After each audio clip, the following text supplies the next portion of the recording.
Hi, hello, it's Jess. Welcome back to my channel and welcome to today's video, which is a classic book haul video.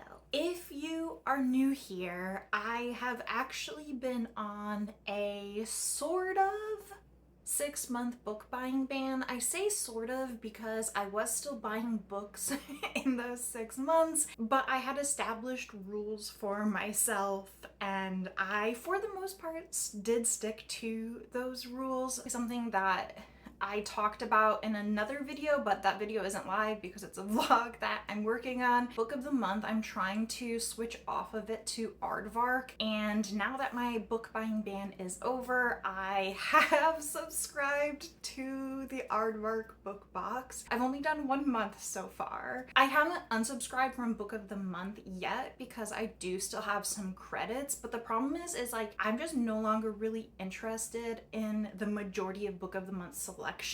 I know that there has been some issues with Book of the Month and their take on AI, and I do not love that. Just so we're clear, I do not support generative AI, but even beyond that, the Book of the Month subscriptions have kind of been moving more into literary fiction, and now a lot of their month's choices really just include like a thriller and then a bunch of literary fiction. And it's not that I dislike literary fiction, but it's just like not really my favorite genre. I only read a handful or less of those a year, despite the controversy, which is like kind of was like the last straw sort of. I already was like skipping more months than I was shipping because I just wasn't that interested in most of the selections. That being said, I do have some Book of the Month books to talk about. So we'll start off this book haul with the books that I got from book subscription boxes. Like I said, August was my very first month being subscribed to Aardvark. I selected What Hunger by Kathryn Dang. This was pitched as a coming of age horror story for fans of Jennifer's Body, which I don't watch scary movies because if I see something scary, I will have nightmares about it, but horror is my second favorite genre, and I do know a lot about like the plot and the tropes within Jennifer's Body in the movie, so like I was very excited about this. It doesn't hurt that the cover is raspberries, which is my favorite fruit. This is, like I said, it's a coming of age story about a girl who is, I believe they are an immigrant family, but I'm not sure if her parents immigrated and then had her or if she immigrated herself. She is the younger sibling. She has an older brother and he is the golden child, and she often feels very overlooked, and then she starts having some weird cravings, and like honestly, sign me up. Like that sounds so good. I love familial stories, I love weird stories, I love horror. This seems like it's gonna be a really good time. I will be reading this in September, so that's exciting. Like I said, I am in the process of burning through my Book of the Month credits so that I can cancel my subscription to that service, but I will at least have to ship one more box because at the moment, like, there's not books that I want, and so I have to wait for them to get books that I want so I can use the free credits I have, because I'm not gonna say no to free books. Anyways, I have 2 books from them that I actually got this month. The first is Forget Me Not by Stacy Willingham. Stacy Willingham is my favorite thriller author. I know that like her very first book, her debut novel, got like really rave reviews, and then since then people have not liked her other works as much, but I personally am in the minority. Her most recent novel, Only If You're Lucky, is my favorite of all of her books. I'm gonna be real, I don't know anything about the plot of this book. Because this is a thriller from an author I trust, I don't care what the premise is, I'm going to read it, and because it's a thriller, I think it's better for me not to know anything and just go straight into it. But Stacy Willingham does tend to write thrillers set in like Southern America, and her ability to like write this like sticky, hot, humid atmosphere is just so fantastic. fantastic. I love the atmosphere of her books, and I also just love the way she plays with the reader and what the reader knows. Her books always seem to like capture little windows into like humanity, like the good and the bad part of it. I just really like her. She's my favorite thriller author, so I got her new release from Book of the Month. I also previously had read the Cadence duology, I believe that's what it's called, by Rebecca Ross, and I really enjoyed that duology. I think you can see it behind me. And so I had previously gotten Divine Rivals, and have I read that? No. But like I said, like I need to use these credits. So I picked up Ruthless Vows. This is a little bit risky for me. I don't usually pick up sequels before I read the first book unless it's like an auto buy, like all-time favorite author. So hopefully I didn't waste a free credit on this book. Hopefully I like Divine Rivals and I will continue with this duology. I mean, this is a free book, so it's not like I'm out any money if I hate Divine Rivals. Next, I picked up The Nightblood Prince by Molly X. Chang. This is actually the last of those pre-orders that I placed. So I placed this pre-order in January using gift cards that I got for Christmas, and yeah, there is definitely a little bit of cover buy with this. This is a young adult, so I am a little bit hesitant about that part because I have been liking less and less young adult as I get older and it just doesn't resonate as much. But there are still some young adult that I love and I give 5 stars. I'm hoping this is one. This is a love triangle vampire story following a girl. I believe she's born in poverty, but there is a prophecy about her and about like her being like queen and the ruler. So the king of the country that she lives in kind of like takes custody of her and betroths her to his son, who I believe is this guy. And then at some point in the story, she's going to meet this guy who is a vampire. And I mean, it's a beautiful cover and I love vampire stories. So was this a good purchase for me? I don't know, but I hope so. Okay, now I'm gonna walk you through all of the like sequels or next book in series that I have purchased. First up, I have The Memory of Souls by Jen Lyons. This I will be reading in September. This is the next book that I will be reading for my book club. I also should be holding up The Name of All Things and like sort of The Ruin of Kings, which I bought like previously. I'm currently reading The Name of All Things. I'm halfway through. I'm loving it. I gave the first book in this series 4.5 stars. It is absolutely fantastic. This is the third book in that series, and whenever I get around to doing a wrap up, I will talk about this series, but just know that I am obsessed with this. It is a high epic fantasy series. There's magic, there's thieves, there's assassins, there's brain-sucking mimics, there's dragons, there's deep sea creatures. Sometimes you just find a new author and something about their writing style just like clicks with you on a personal level and you're just like, this is an author for me. That is Jen Lyons. I'm obsessed with this series so far. I'm having an absolute blast. So in September, I will be reading The Memory of Souls and then continuing on one book a month until I finish this series. Another vampire book, this is Lord of Ruin by K.M. Enright. This is the sequel to Mistress of Lies. It is book 2 in the Age of Blood. I do not know how long this series is going to be. This is a dark vampire series. I ate up book 1.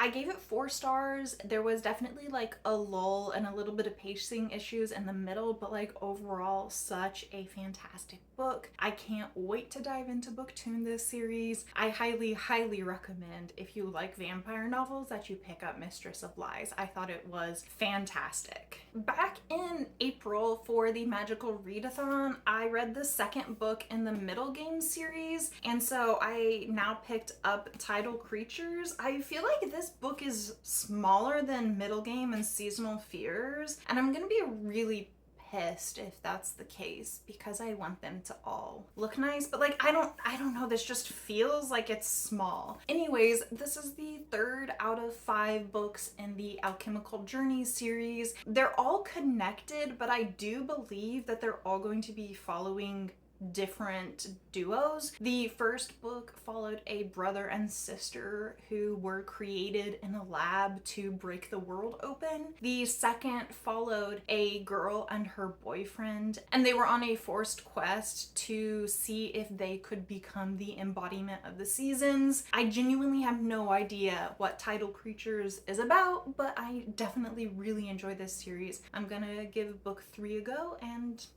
I don't know, whenever I read it, I'll tell you what it's about. In April, I also read volume 4 of Full Metal Alchemist, so I picked up volume 5. This is a really, really fun young adult manga series. It's got like some dark things going on, but it's also like really, really wholesome and really humorous. Like honestly, this is one of the few series that like actually makes me laugh out loud. The actual art, the panels in this series are just so funny. So if you're looking for a new manga series, and when I say new, I mean if you're looking to read one of the most famous and most beloved manga series, yeah, I do recommend this. I'm basically the last person on earth to read this. This month, I finally got around to reading The City of Last Chances by Adrian Tchaikovsky, and I gave that book, like I'll talk about it again when I get around to doing a wrap up, whenever that is. But I gave that book 3.5 stars, and it was just like really, really interesting. It was one of those books that like from an intellectual point of view, I was just so fascinated the entire time I was reading it. That is the first book in the Tyrant Philosopher series, so I did pick up House of Open Wounds, which is book 2 in the Tyrant Philosopher series. Book 1 follows a whole plethora of characters in a city that is on the brink of a revolution, and then I'm not entirely sure what the plot of book 2 is, but you're following one of those characters at least, and it is one of the characters that I actually really liked from book 1, and I believe we're moving into a different location. And honestly, this series is kind of hard to talk about because like there's a lot going on, and like I have a lot of questions, and like only a few of them really got answered. But book 1 had a lot to do with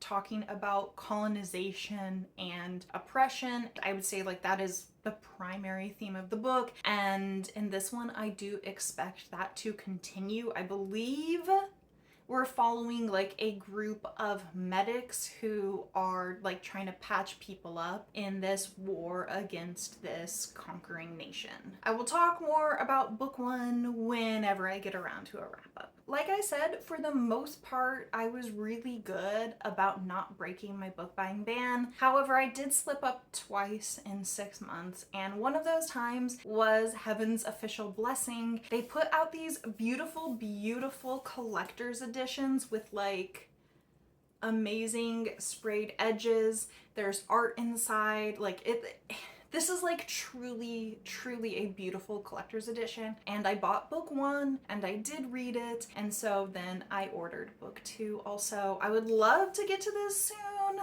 with the magical readathon. I don't know if I will, but I'm desperate. Like this is such a fun series. I had such a good time with it. Like I've said many times, if I ever get around to doing a wrap up, I will talk about book 1.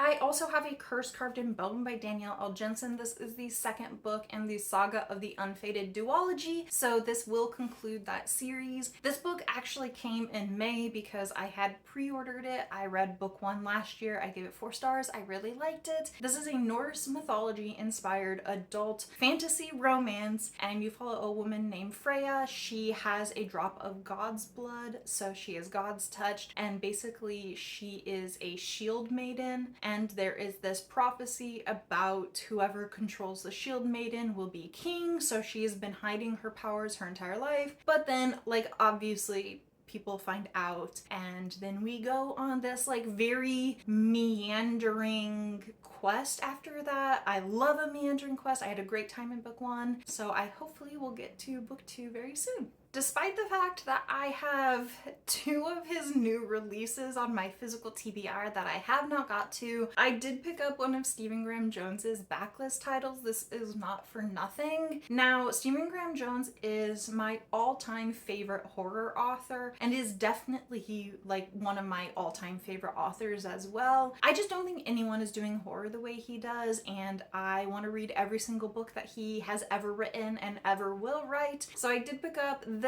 from his backlog of books. The reason I picked up this one is because it's actually told in second person POV, and that's something that I really enjoy in books. This follows like a disgraced detective who's turned into like a security guard, and honestly I don't really know anything about the plot. I literally just got it because it's told in second person POV, and I was like, Stephen Graham Jones second person POV, sign me up. So I bought it. Obviously, as soon as my book buying ban was over, I was like, let's go to the bookstore. I literally had not been to the bookstore the entire year. And so Jake was like, okay, we can go to the bookstore. So we went, and he actually ended up picking me out 3 books. He picked out all of these for me. It was really cute. He was going around and like looking at books, and like he even like pulled up Goodreads and was like, look at this one is rated really highly. It was so cute. First, I was browsing with my drink, and he came up to me and he was like, this is only $5. You should get this. He was like, you really liked that Legends and Lattes book, right? And I'm like, first of all, I can't remember that he remembers me talking about Legends and Lattes, because I wasn't even talking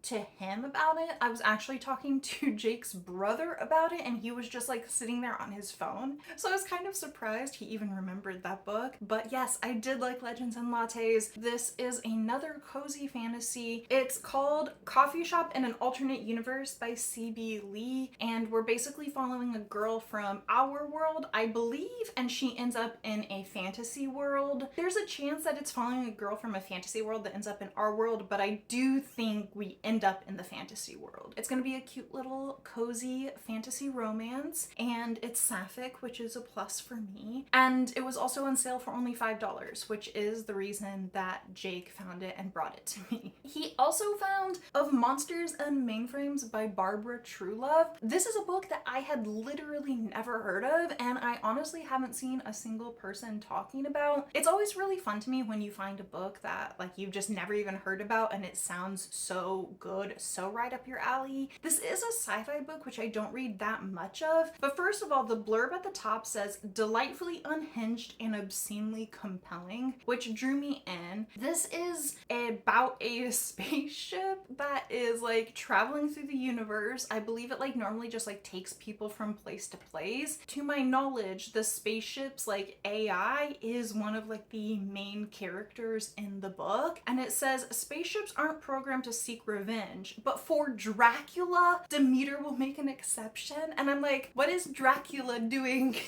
in my sci-fi novel? First of all, based on the blurb on the front, and then the fact that it's like an AI spaceship carrying Dracula on a revenge mission, I was already pretty much sold just from that. But then I read it's the queer love child of pulp horror and classic sci-fi. Of Monsters and Mainframes is a dazzling, heartfelt odyssey that probes what it means to be one of society's monsters and explores the many types of friendship that make us human. And I was like, that just sounds so whimsical and like a little bit wholesome, but like also weird, and like I just don't know, but I just need to read this book. It sounds so interesting. And then the last book that Jake picked out for me is The Night Ends with Fire by KX Song. This is an adult Mulan inspired fantasy. The reason Jake picked this one out for me is because phoenixes are his favorite mythological animal. I mean, that does look like a phoenix on the cover, but I also know that this book involves dragons, so like I don't know, that could be a dragon on the cover, but he picked it out because it's a phoenix, and I was already interested in this book, so I said sure. So like I said, this is a Mulan inspired fantasy, and it involves a girl. Her father is an addict. He plans to marry her off for her dowry, and she does not have any interest in that, so she disguises herself as him and enrolls into the army because her country is at war. This is also only a duology, and the second book is actually coming out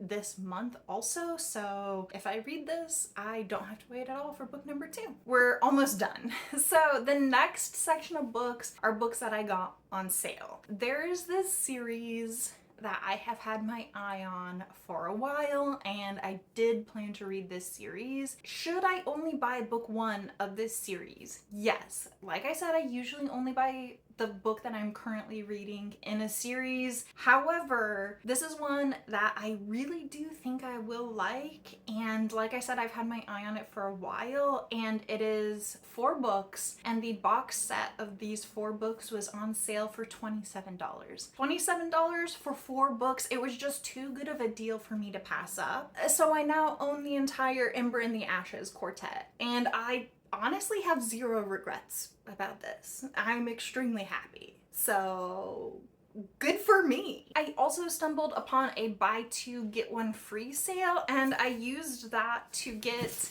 the last 2 books in the Dungeon Crawler Carl series that I don't own. I think this is book 5, The Butcher's Masquerade, and I think The Eye of the Bedlam Bride is 6. I'm not positive, but holy crap, this series is getting really, really large. I've read the first 3 books of this series. Everyone is talking about this series. Yes, you should read it. It's really fun. This is one of the most entertaining series I have ever read in my entire life. I think about it constantly. I will be reading book 4 in September, and if I read book 4 before then, I'll be reading book 5 in September. So I'm very thankful that I was able to get books 5 and 6 in a sale. And then the last book of this book haul, and the book that I actually got for free in that buy 2 get 1 free, is Bury Our Bones in the Midnight Soil by V.E. Schwab. This is actually a signed copy, which is fantastic. This is V.E. Schwab's new release. It follows 3 toxic sapphic vampires. That's all I know, but I love vampire stories and I can't wait to read this. Okay, those are all of the books that I have bought in July and this first little portion of August. I already know that this is too many books, so we're going back to me like restricting it down. I did go a little bit crazy once I no longer was restricting my book buying, but moving forward, I am going to aim to be smarter than this. I hope you enjoyed this video. These are the new books that have come into my life recently. I am still working on some vlogs. We have the Magical Readathon coming up in September, so if you enjoyed this video, please consider subscribing. I have more content that I'm working on. Thank you so much for hanging out with me today. I really appreciate it. I hope you have a good week. I hope you stay safe. I hope you stay cool, and I'll talk to you soon. Goodbye.